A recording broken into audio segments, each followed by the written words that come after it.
Kebijakan kehidupan era baru telah dikeluarkan pemerintah pusat di tengah pandemi COVID-19. Bahkan sejumlah wilayah dengan kasus positif COVID-19 landai dijadikan percontohan dalam penerapan model kebijakan tersebut.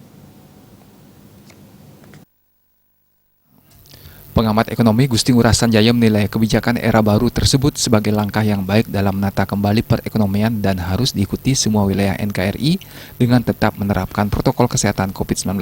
Khusus di Bali, Sanjaya menilai jumlah kasus wabah corona sudah cenderung menurun, sehingga tak ada alasan lagi untuk menahan kegiatan ekonomi di masyarakat. Anggota Komisi 3 DPRD Kabupaten Tabanan ini mencontohkan, di Kabupaten Tabanan, pihaknya sudah melihat dan menyikapi kondisi real di masyarakat, sehingga pemerintah bersama legislatif membuka kesempatan beraktivitas masyarakat untuk membangkitkan perekonomian masyarakat, baik di perkotaan maupun pedesaan. Dengan kata kunci, protokol kesehatan COVID-19 wajib tetap dilaksanakan.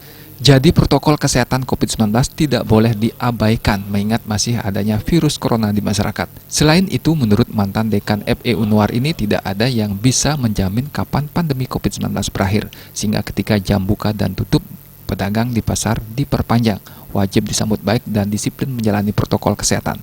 Karena dengan dilonggarkannya jam buka pasar, maka lebih bergeliat perekonomian masyarakat dan hasil pertanian lebih diserap. Winata, Bali Pos melaporkan.